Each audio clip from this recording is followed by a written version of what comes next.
Përshëndetje të gjithëve dhe mirë se vini në këtë material shpjegues. Sinqerisht mezi po prisja të flisnim për këtë sot, sepse le ta pranojmë, tema e menaxhimit është po aq thelbësore sa edhe magjipse. Ajo idea vjetër që kemi pasur për menaxhimin, e dini, thjesht një zyrë e mërzitshme ku një person bën administratën. E po, harrojeni, ajo ka evoluar në një makineri komplekse, postmoderne dhe super dinamike. Kështu që bëuni gati, sepse do të zbulojmë së bashku se çfarë do të thotë në të vërtetë të jesh një menaxher i suksesshëm në ditët e sotme. Në rregull, le të futemi direkt në temë. Ajo që po shqyrtojmë sot nuk është thjesht një artikull i radhës në internet në këshilla sipërfaqësore, absolutisht jo. Ne po zbërthejmë një ligjëratë serioze të nivelit të doktoratës nga profesor asistent Dr. Elvis Elezaj në Universitetin Haxhi Zeka. Pra po flasim për teori të thella dhe kërkime akademike rigoroze. Por mos u shqetësoni as pak, ne do t'i kthejmë të gjitha këto në mjete praktike që mund t'i kuptoni lehtësisht dhe t'i zbatoni që nesër. Pra, cila është harta jonë e udhëtimit për sot? Do të kalojmë shkurtimisht nëpër 6 pika kryesore. Së pari, konceptin e menaxhimit bashkëkohor. Së dyti, organizatën si sistemi i hapur. Më pas, fushveprimin e gjërë menaxherial. Kalojmë te roli i menaxherit bashkëkohor. Pika e 5 do të jenë aftësitë kyçe në bashkëkoritet. Dhe do ta mbyllim me menaxhimin si profesion multidimensional. Le t'ja nisim.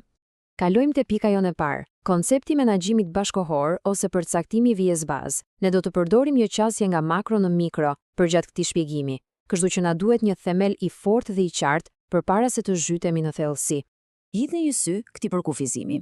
Menaxhimi bashkëkohor, dëgjoni me vëmendje, nuk është një listë statike rregullash apo një manual i ftohtë që rrin sirtar. Është në thelb një proces vërtet dinamik. Fjalët kyçe që duhet të fiksoni këtu janë përshtatja dhe integrimi. Dhe pse? Sepse në realitetin e sotëm global, nëse nuk po u përshtateni ndryshimeve të vazhdueshme dhe nëse nuk po fusni etikën dhe inovacionin në çdo qelisë të punës suaj, atëherë e thënë thjesht nuk po e bëni menaxhimin në mënyrën e duhur. Por si duket ky proces dinamik në jetën e përditshme?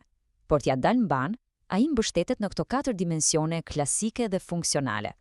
Planifikimi për të ngritur strategjinë, organizimi për të strukturuar burimet, udhëheqja që është thelbësore për të frymëzuar ekipin dhe në fund kontrolli për të monitoruar si po shkojnë gjërat. Dhe mbani mend, këta nuk janë hapa që i bëni një herë dhe i harroni, janë lëvizje aktive, të përditshme. Është fjalë për fjalë si të mbash një anije në kursin e duhur drejt destinacionit. Tani, ajo çfarë është vërtet interesante te kjo pjesë është se ne do ta shikojmë menaxhimin përmes disa prizmave të ndryshëm akademik. Kemi emra të mëdhenj këtu. Jones dhe George flasin për integrimin dhe kapitalin njerëzor. Pastaj vjen Certo, i cili tërheq vëmendjen te fakti se si ti përshtatemi mjedisit me vendime racionale. Griffin, nga ana tjetër, thot, e janë të përballemi me sfidat praktike të aksionet. Dhe pastaj kemi studiuesit postmodern si Boye, që e çojnë diskutimin në një nivel tjetër, duke e parë menaxhimin si një mjet për ndërtimin e kuptimit. Është bashkimi i këtyre ideve që na jep atë pamjen e plot të kësaj fushe magjepsuese. I cila na çon te seksioni i dytë, organizata si sistem i hapur. Pjesa ku shohim organizatën në kontekst. Këtu po i bëjmë një zoom in mjedisit të përditshëm ku ndodh realisht e gjithë kjo gjë. Sikoni pak sa i madh është ky kontrast. Në të kaluarën njerëzit i mendonin organizatat pak a shumë si kështjella mesjetare, të ngurta, super hierarkike dhe totalisht izoluara. Por zgjohuni, nuk jemi më atje. Kontributi më i madh i kohëve të sotme është që ne operojmë në një sistem të hapur. Një organizat sot merr frym. Ajo ndërvepron çdo sekond me tregun dhe mjedisin. Siç theksojnë edhe Jones dhe George, vlera jote si menaxher nuk matet më duke i mbajtur gjërat thjesht ashtu siç ishin, por me faktin se sa shpejt e sa mirë mund të përshtatesh me ndryshimin e vazhdueshëm. Tani kalojmë natyrshëm te seksioni i tretë, fushveprimi i gjerë menaxherial, ose e thënë shumë thjesht, ku zbatohen eksaktësisht të gjitha këto që po flasim. Le ta zbulojmë. Përgjigjja e shkurtër është praktikisht kudo. Shtrierja është jashtëzakonshme. Sipas Griffin, menaxhimi nuk është i bllokuar vetëm brenda mureve të korporatave private. Është një funksion universal që vlen një lloj për shkollat, për qeverit apo organizata globale. Më pas keni fushveprimin brenda institucionit, pra menaxhimin strategjik, inxhinierinë e financave apo inovacionin. Por kujdes këtu, pjesa absolutisht më e rëndësishme sot është fushveprimi shoqëror dhe etik. Jones dhe George e thon troç, etika nuk është thjesht një shtesë e bukur për PR, ajo është një styll strukturore mbajtëse e biznesit sotëm. Tani, po arrim në pikën kyçe të këtij shpjegimi. Jemi në seksionin e 4, roli i menaxherit bashkëkohor ose një aktor strategjik. Këtu, zbresim nga niveli makro dhe fokusohemi drejt për drejt te individi. Mendoni pak për këtë. Identiteti i menaxherit ka ndryshuar rrënjësisht, e theksoj rrënjësisht. Nuk jemi më në epokën ku ti je thjesht një administrator i thjesht që zbaton urdhra. Për të përballuar gjithë këtë kaos teknologjik dhe pasiguri globale, menaxherët janë detyruar të evolojnë. Sot, ata janë bërë aktor strategjik, social dhe thellësisht reflektiv. Ata po lundrojnë në një realitet tepër të fragmentuar dhe kompleks, jo thjesht duke u përpjekur të mbajnë ekuilibrin, por duke drejtuar vërtet anijen. Le t'i ndajmë pak këto role strategjike, sepse janë vërtet thelbësore. Certo na flet për diçka shumë reale. Menaxheri si vendimarrës nën pasiguri. Pra, duhet marrësh vendime edhe pa e pasur pamjen e plotë të situatës. Pastaj kemi Jones dhe George, që na kujtojnë se duhet jemi menaxher të inovacionit. Nga ana tjetër, Griffin e godet në shenjë kur thekson rolin si zhvillues të njerëzve dhe të dijes. Dhe qershia mbi tortët, duhet jesh ai aktori etik që garanton qëndrueshmërinë dhe të ardhmen e gjatë të asaj që po ndërton. Dhe kjo frazë ilustron në mënyrë absolute atë që po themem. Është këndvështrimi i jashtëzakonishëm i Boyes dhe kolegëve të tij, të cilët thonë se menaxheri është një ndërtues kuptimesh. Çfarë do të thotë kjo? Kur gjërat bëhen kaotike, puna juaj nuk është thjesht të jepni njerëzve urdhra. Puna juaj është të jepni atyre kuptim. Ju jepni formë realitetit në organizatën tuaj përmes historive, narrativave dhe fuqisë simbolike që keni. Është një rol pothuajse regjisorial. Kalojmë te seksioni 5, aftësitë kyçe në bashkëkohorisit. Ose le ta quajmë kutia e mjeteve të menaxherit, sepse sigurisht, për të qenë gjithë këto gjëra që thamë më lart, ju duhen mjete shumë specifike në arsenalin tuaj. Së pari, kemi aftësitë analitike që përmend Certo. Dëgjoni, në jetën reale të biznesit, pothuajse asnjëherë nuk do ta keni 100% të informacionit.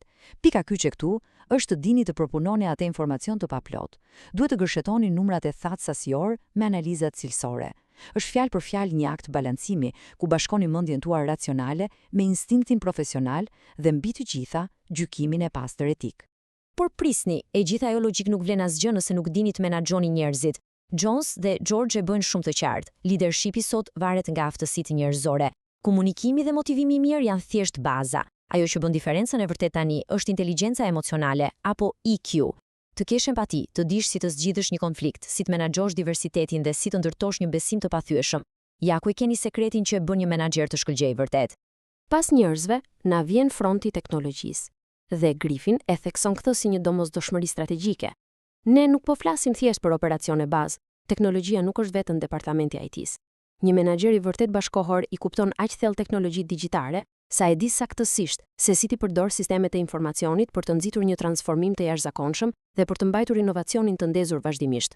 Dhe pastaj, duke u kthyer te qasja e Boyes, zbulojmë këtë aftësi thellësisht reflektive.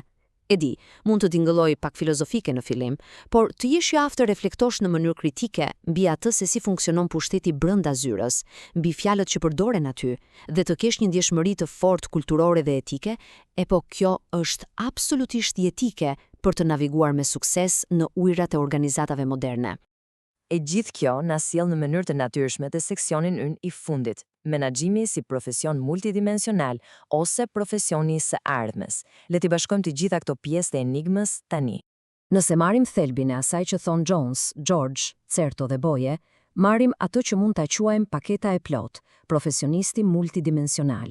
Menaxheri i sotëm është një strateg i pamëshirshëm që do me çdo kusht performancë. Por, në të njëjtën kohë, ai është një profesionist i pajisur me një busull të jashtëzakonshme morale. Ai është një njeri reflektiv që jo vetëm menaxhon shifrat, por krijon kuptimin dhe vetë identitetin e ekipit që udhëheq. Pra, siç e shihni, është një paketë jashtëzakonshme. Pra, por ju që jeni me ne deri në këtë moment dhe doni të zbatoni këto gjëra realisht, pyetja ime e fundit është kjo. Nesër, kur të uleni në atë tryezën tuaj të punës, kush dëshironi të jeni? A do ta trajtoni punën tuaj thjesht si një administrator që plotson një listë me kuti, apo jeni gati të bëheni një ndërtues kuptimesh i vërtet, duke marrë situatën në dorë dhe duke i dhënë drejtim njerëzve në këtë botë kaq komplekse? Është vërtet një pyetje thelbësore për ta menduar. Shpresoj që t'ju kemi dhënë mjetet e duhura për ta gjetur këtë përgjigje për veten tuaj. Faleminderit që më ndoqët.